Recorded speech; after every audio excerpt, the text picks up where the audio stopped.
Hi everybody, welcome to Raj kitchens. இன்றைக்கி நம்ம பார்க்க போகிறது செட்டிநாட்டு பெப்பர் சிக்கன். இது ரொம்ப டேஸ்டியாக இருக்கும், உடம்புக்கு ஹெல்த்தையும் கூட. மழை நேரத்துலேயும் சரி, வெயில் நேரத்துலேயும் சரி, பிடிக்கக்கூடிய சளித்தன்மையை நமக்கு நல்லா குறைச்சி கொண்டு வரத்துக்கு வசதியாக இருக்கும். எப்படி மேக் பண்ணுறதுன்னு வீடியோவில் போய் பார்த்துடலாம். நெக்ஸ்ட் ஒன், நம்மளுடைய வீடியோஸ் பார்த்துட்டு உங்களுக்கு பிடிச்சிருந்தால் லைக் அண்ட் சப்ஸ்கிரைப். அதே போல் பழைய வீடியோஸுடைய லிங்க்கையும் இதில் ஷேர் பண்ணியிருக்கேன். உங்களுக்கு விருப்பம் இருந்தால் மூவ் பண்ணி பாருங்கள். இப்போ வீடியோக்குள்ளே போயிடலாம் வாங்க. தேவையான பொருள்: மீடியம் சைஸ் பெரிய வெங்காயம் 2 குட்டி குட்டியாக கட் பண்ணி எடுத்திருக்கேன். பச்சை மிளகாய் 1 2 கீரி எடுத்திருக்கேன். அதே மாதிரி மீடியம் சைஸ் தக்காளி பழம் 2 குட்டி குட்டியாக கட் பண்ணி எடுத்திருக்கேன். 1/4 கிலோ சிக்கன் எடுத்திருக்கேன். இப்போ நம்ம சிக்கனில் என்னென்ன ஆட் பண்ணி எடுத்துக்கிறோன்னு பார்த்துடலாம். ஃபர்ஸ்ட் ஒன், பூண்டு பேஸ்ட் 1 டீஸ்பூன், இஞ்சி பேஸ்ட் 1 டீஸ்பூன், உப்பு 1 டீஸ்பூன், மஞ்சத்தூள் 1 டீஸ்பூன், மிளகாய்த்தூள் 1 டீஸ்பூன், கரம் மசாலா 1/2 டீஸ்பூன். அதோட பெரிய ஸ்பூனால் 1 ஸ்பூன் சைஸுக்கு மிளகுத்தூள் ஆட் பண்ணிக்கிறேன். பிளாக் பெப்பர் தான் ஆட் பண்ணியிருக்கேன். நல்லா ஒரு 1 ஹவர் ஊற விட்டுக்கலாம். ஊற விடும்போது நமக்கு சிக்கன் வந்து நல்லா சாந்து இருக்கும்.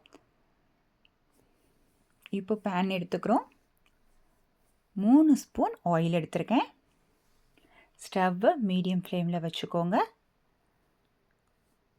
அதில் சின்னதாக ஒரு பட்டை, 1 பீஸ் இலை, சோம்பு 1 டீஸ்பூன், உளுந்தம்பருப்பு 1/4 டீஸ்பூன், ஒரு பட்டை மிளகாவை 4 கிள்ளி ஆட் பண்ணியிருக்கேன்.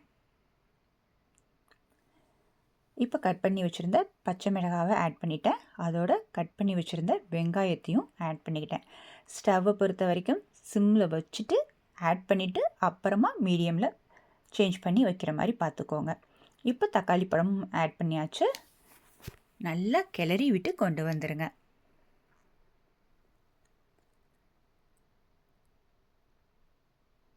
பாருங்கள், இப்போ நல்லா நமக்கு வதங்கி வந்தாச்சு.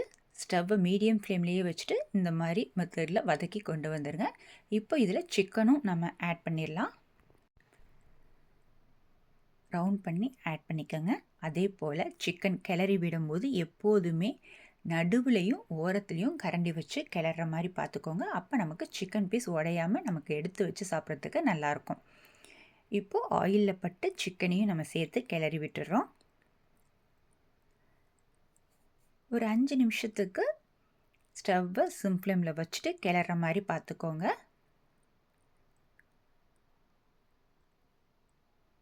இப்போ நம்ம கிளறி கொண்டு வந்தாச்சு. இப்போ தண்ணியும் ஆட் பண்ணிக்கிறோம்.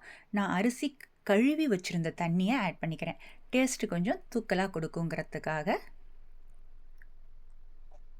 சிக்கன் அமுங்கி கொஞ்சம் மேலே வர அளவுக்கு தண்ணி லைட்டாக ஆட் பண்ணிக்கோங்க. சரியான அளவில் இருக்கும்.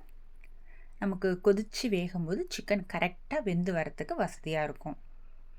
இப்போ கொதிக்க ஆரம்பித்தாச்சு. இந்த டயத்தில் ஸ்டவ்வை ஹை ஃப்ளேமில் வச்சு கொதிக்க விட்டுருங்க.